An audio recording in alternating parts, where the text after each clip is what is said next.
పురుషోత్తం రెడ్డి గారు అంటే ఒక అబద్ధాన్ని కూడా గట్టిగా అరిచి ఆత్మవిశ్వాసంతో చాలా నమ్మకంతో ధైర్యంగా చెప్పగలగాలి.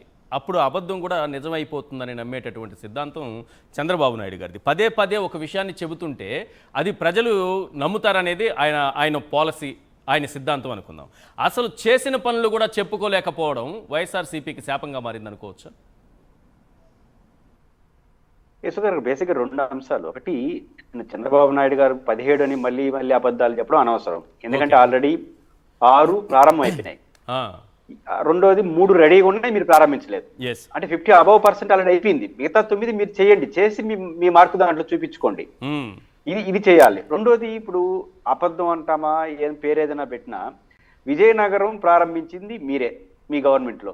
ఎప్పుడు మీరు అధికారంకి వచ్చింది జూన్ 12వ తారీఖున, ప్రారంభించింది బహుశా ఆగస్టులో. 3 నెలల్లో ఒక మెడికల్ కాలేజ్ పర్మిషన్లు, బిల్డింగ్ కట్టడం, సీట్లు రావడం సరిపోతుంది 3 నెలల్లో. కాదు, సాధ్యం అవుతుందా? సాధ్యం కాదు. కాబట్టి అట్లాంటి ఆలోచన చేయడం అనేది అనవసరం. కాబట్టి మెడికల్ కాలేజీ విషయంలో జగన్ గారి ముద్ర చెరగనది. ఎందుకంటే అంత సాహసం చేసి ఆ రోజు చాలా మంది, నాకు తెలిసి కొంతమంది ఆఫీసర్లు కూడా, చాలా మంది పెద్ద వైసీపీ నాయకులు కూడా మన ఏదైనా 1-2 కాలేజీలు తీసుకొచ్చేసి ప్రారంభించుకుంటే బెటర్ కదా, 17 అంటే జగన్ గారు, రాజశేఖర రెడ్డి గారు మాటలు ఆయన గుర్తు. ఈశ్వర్ గారు బేసిక్ గా ఇరిగేషన్ ప్రాజెక్టులు 50 పైచీలకు ఒకేసారి లాంచ్ చేసినప్పుడు శంకుస్థాపన వైఎస్ రాజశేఖర రెడ్డి గారు అప్పుడు ఇదే సలహా ఇచ్చారు. వద్దండి ప్రధాన కడదామంటే రాజశేఖర రెడ్డికి ఇచ్చిన ఆన్సర్ ఏంటంటే, ఉమ్మడి రాష్ట్రంలో ఈ 50 ప్రాజెక్టులు కట్టాలి, ఈ రోజు మనం శంకుస్థాపన చేస్తున్నాం, దీన్ని సమాజం సాధించుకుంటుంది అన్నాడు. దాంట్లో పోలవరం ఒక ఉదాహరణ, పులిచింతల ఉదాహరణ, గండికోట ఉదాహరణ. అంటే దూరదృష్టి గల వ్యక్తులు శంకుస్థాపన చేసి ప్రజల ముందు ఉంటే అయ్యింది అవుతుంది ప్రభుత్వాలు కొనసాగిస్తాయి. అదే జగన్ గారు ఇక్కడ తీసుకుని 17 మెడికల్ కాలేజీలు కేంద్ర ప్రభుత్వం ఒక సానుకూలంగా ఉన్నప్పుడు తీసుకుని చేస్తే మనం కట్టుకుంటూ ఉంటాం. ఆయన పీరియడ్లో 6 అయిపోయినాయి, మిగిలింది 3 రెడీగా ఉన్నాయి, చేయొచ్చు, చేయలేదు. అయితే ఇక్కడ వైసీపీకి సంబంధించి జగన్ గారు కూడా నిన్న ప్రస్తావించారు, అదేంటంటే మేము చేసింది కూడా చెప్పుకోలేకపోతున్నామని.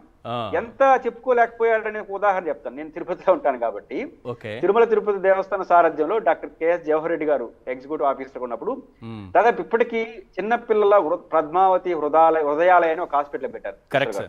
భారతదేశంలోనే ఇప్పటికి ఎంతమంది హాస్పిటల్ తెలుసా? పేదలకు ఉచితంగా 3000 పైచిలకు పసిపిల్లల ప్రాణాలను కాపాడింది. ఇప్పటికే 3000 పైచిలకు ₹1 ఖర్చు లేకుండా శ్రీవారి సొమ్ముతో 3000 పైచిలకు. భారతదేశంలో లేదా Tata hospital doctor K S Jawahar Reddy గారు ఈవోగా ఉండి జగన్ గారు దాన్ని తీసుకొచ్చి ప్రారంభించేసి ఇప్పుడు 3000 పైచిలకు ఉచిత ఆపరేషన్, గుండె ఆపరేషన్ ఒక్కటి విశ్వ గారు ఇంతవరకు ఫెయిల్ కాలేదు. ఇన్ని వేల జరిగిన ఒక్క ఫెయిల్ కాలేదు. దేవుడి దయ కావచ్చు, అక్కడ ఉన్నటువంటి నిర్వాహకుల యొక్క గొప్పతనం కావచ్చు. రెండోది, ఇక్కడ వైసీపీ ఒకటి నేర్చుకోవాలి ఈశ్వర్ గారు. నేనున్న చిత్తూరు జిల్లాలో శ్రీ సిటీలో 50,000 కోట్ల రూపాయలు విలువైనటువంటి పెట్టుబడులు వచ్చినాయి శ్రీ సిటీలో. 2, జగన్ గారి మీద ఈ రోజు కూడా విమర్శలు ఏంటి? నువ్వు ఒక కంపెనీ తెచ్చినావా అని. నా పాయింట్ ఏంటంటే 50,000 కోట్ల రూపాయలు విలువైన పరిశ్రమలు శ్రీ సిటీలో వచ్చాయి. Sri City gift by Y S Rajasekhara Reddy గారు. అవును, వైఎస్ రాజశేఖర రెడ్డి సృష్టి అది. జగన్ గారు 5 ఏళ్ళలో ఒకసారి రాలేదు కదా, తప్పు కదా. కరెక్ట్. నిజాలు 5 ఏళ్ళలో ఒకసారి వచ్చి ఉంటే విమర్శలు వచ్చి ఉండవు. కరెక్ట్. 50,000 కోట్లు ఒక్క శ్రీ సిటీలోనే. రాసి గర్వంగా చెప్పచ్చు, మా నాయన తీసుకొచ్చిన శ్రీ సిటీ, నేను 50,000 కోట్లు. మళ్ళీ చూడండి, ఇక్కడ ఈ విషయంలో చంద్రబాబు గారిని వాళ్ళ ఆదర్శం తీసుకోవాలి. 12తో అది ప్రమాణ స్వీకారం చేసి ఆగస్టులో వచ్చి అదే శ్రీ సిటీలో 4,500 కోట్ల ప్రాజెక్టులు శంకుస్థాపన ప్రమాణ స్వీకారం చేశారు. ఆగస్టులో ఎన్ని వేల కోట్లు ప్రారంభించారు? 4,500 కోట్లు. 4,500 అప్పుడే వచ్చేసి అప్పుడే ప్రారంభోత్సవాలు, శంకుస్థాపన అయిపోతాయి. నేను ఈ విషయంలో చంద్రబాబు గారిని అభినందించేది, ఎవరేమనుకుంటే ఏంటి, అవును, ప్రారంభించడాన్ని యాక్సెప్ట్ చేస్తున్నాను. కరెక్ట్. శ్రీ సిటీకి పోయి చేశారు. ఆ రోజు నేను చూశాను, బాబు గారు వచ్చారు, పరిశ్రమలు వచ్చినాయి. సమస్య ఏంటంటే ఆ క్యాప్షన్ కూడా భలే ఉండింది. వాడిని అభినందిస్తున్నాను. బట్ జగన్మోహన్ రెడ్డి గారి కష్టాన్ని కూడా చంద్రబాబు నాయుడు గారు ఖాతాలో సులభంగా వేసేసుకోగలరు, కానీ తను చేసింది జగన్మోహన్ రెడ్డి గారు చెప్పుకోలేకపోవడం దురదృష్టకరం. కొప్పర్తి జగన్ గారి సృష్టిగా గ్రీన్ ప్రాజెక్టు కేంద్ర ప్రభుత్వం 6,000 కోట్లతో నంద్యాల పేరు, నంద్యాల కర్నూలు జిల్లాలో ఒకటి, కడప జిల్లాలో కేంద్ర ప్రభుత్వం ఓర్వకల్లు కొప్పర్తి రెండింటికి కేంద్ర ప్రభుత్వం ప్రతిష్టాత్మకంగా 4-5 వేల కోట్ల రూపాయలు విలువైన డబ్బులు కేటాయిస్తూ గ్రీన్ SEZలు పారిశ్రామిక కేంద్రాలు రెండింటికి కేటాయించారు. దీనికోసం ఆ రోజున చీఫ్ సెక్రటరీ గారు జవహర్ రెడ్డి గారు ప్రత్యేక కమిటీ వేసి జగన్ గారు పదే ఎంటబడితే ఆ ప్రాజెక్ట్ రూపకల్పన వచ్చింది. అది కూడా పోయిన పరిస్థితి లేదు. కాబట్టి ఖచ్చితంగా వైసీపీ వాళ్ళు తాము ఇప్పుడన్నా మెడికల్ కాలేజీలో పోయిన వాళ్ళు సెల్ఫీలు వాళ్ళు తీసుకున్నారు, కానీ మన సెల్ఫీలు 6 7 ఉన్నాయి, దాని సెల్ఫీలు తీసుకున్న పెడితే ప్రజలకు అర్థం అవుతుంది. Right, conclude sir. ఇక్కడ ఇప్పుడు అందరు సూపర్ 6 అని అంటున్నాం కదా, సూపర్ 6 తో పాటు 143 హామీలు ఇస్తానని చంద్రబాబు నాయుడు గారు అధికారంలోకి వచ్చే ముందు ఆయన చెప్పినటువంటి మాటలు ఏంటంటే, ఇప్పుడు జగన్మోహన్ రెడ్డి గారు ఇస్తున్నటువంటి పథకాలన్నింటినీ నేను కంటిన్యూ చేస్తూ, ఈవెన్ పవన్ కళ్యాణ్ కూడా నొక్కి చెప్పాడు, ఈ పథకాలు ఒక్కటి కూడా ఆగిపోదు, ఈ పథకాలన్నింటినీ కంటిన్యూ చేస్తూ సూపర్ 6 తో పాటు 143 హామీలు వాళ్ళు ఇచ్చింది.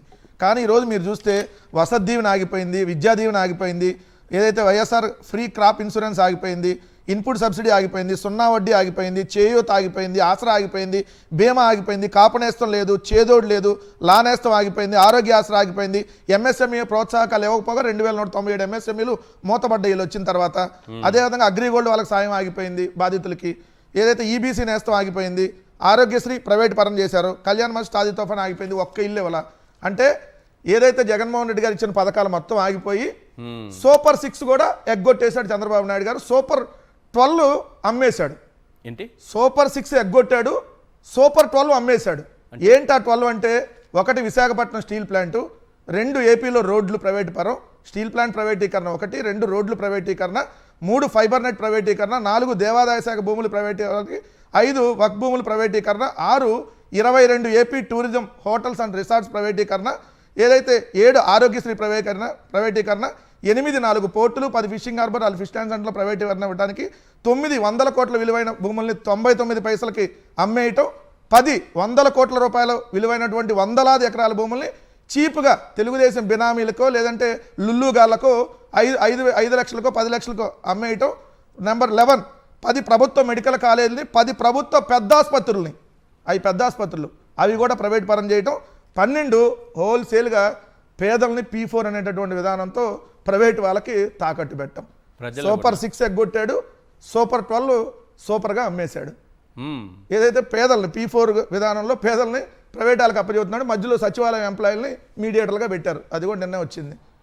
సో ఉన్నది పోయింది, ఇస్తానన్నది పోయింది. ఓవరాల్గా ప్రభుత్వ ఆస్తులు అంటే ప్రజల ఆస్తులు టోటల్గా చంద్రబాబు నాయుడు గారి బినామీలకి ఈ 15 నెలల కాలంలోనే దారాదత్తం చేశాడు. ఇంకొకటే ఉంది, మనల్ని అమ్మల మామూలుగా అయితే ఈ ఊరిని మొత్తాన్ని అమ్మేస్తున్నామని చెప్పి, ఈ ఊరు మొత్తాన్ని మీరే చూసుకోండి, ఇది గవర్నమెంట్ ఆఫ్ ఆంధ్రప్రదేశ్లో ఉండదు, ఈ ఊరికి ఏం కావాలన్నా రేపొద్దున మొత్తం ఈ ప్రైవేట్ వ్యక్తుల చేతికి అప్పచెబుతున్నాం, PPP అంటాడేమో రేపొద్దున. అంటే ప్రైవేటు పి అంటేనే ప్రైవేట్, అది వేటు వేయడం ప్రజల మీద. సో ఖచ్చితంగా రేపొద్దున ఊరూరులు కూడా ప్రైవేట్ మెడికల్ కాలేజీలు ప్రైవేట్కి అప్పగిస్తే ఆ టెండర్లో పాల్గొన్న కాంట్రాక్టులు దక్కించుకున్నా దీన్ని మేము అధికారంలోకి వస్తే మళ్ళీ చెబుతున్నాను సార్. జగన్మోహన్ రెడ్డి గారు వార్నింగ్ ఇవ్వడం కరెక్ట్. ఇది పేద ప్రజల్ని వంచేటటువంటి, ప్రజల ఆస్తులు కాపాడడానికి చంద్రబాబు నాయుడు గారు తీసుకున్నటువంటి ఈ నిర్ణయం పేద ప్రజల్ని వంచేది. ఎందుకంటే సార్, ఒక ఊర్లో చిన్న క్లినిక్ ఉంటేనే మనందరం చాలా ధైర్యంగా బతుకుతాం. అర్ధరాత్రి అపరాత్రి ఏ చిన్న వచ్చినా కూడా మన ఊర్లో క్లినిక్ ఉందో, చిన్న డాక్టర్ ఉంటే చాలు, ఆర్ఎంపీ డాక్టర్ ఉన్నా కూడా చాలు అనుకుంటాం మనం.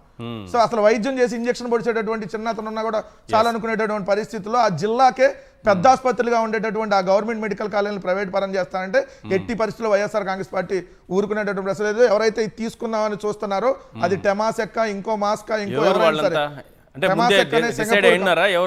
సరే, ప్రస్తుతం మనకున్న సమాచారం టెమాసెక్ హోల్డింగ్స్ అనే సింగపూర్ కంపెనీకి అమ్మేయాలని. అది అంతకుముందు అమరావతి కన్సార్టియంలో ఈశ్వరన్ గారి పార్ట్నర్ భాగస్వామిగా ఉంది. ఈశ్వరన్ గారు అంటే మంచి నిజాయితీ పరుడు అని పేరు, జైలు కూడా వెళ్ళొచ్చాడు, జైలు శిక్ష కూడా అనుభవించి వచ్చాడు. సో వాళ్ళకి అమ్మేయాలనేది వీళ్ళ ఆలోచన. అది ఎవరు తీసుకున్నా కూడా ఎట్టి పరిస్థితుల్లో మళ్ళీ 3 సంవత్సరాల తర్వాత మళ్ళీ అవన్నీ రద్దు చేసి ప్రభుత్వం హ్యాండ్ ఓవర్ చేసుకుంటుంది. సింగపూర్ ప్రతిష్టను ఇనుమడింప చేసిన ఈశ్వరన్ గారి కన్సార్షియంలో భాగం. అవును సార్, ఎందుకంటే అవినీతి లేనటువంటి దేశంలో నెంబర్ 3 సింగపూర్, దాంట్లో నేను అవినీతి చేసి జైలుకి వెళ్ళి వచ్చాడు కదా.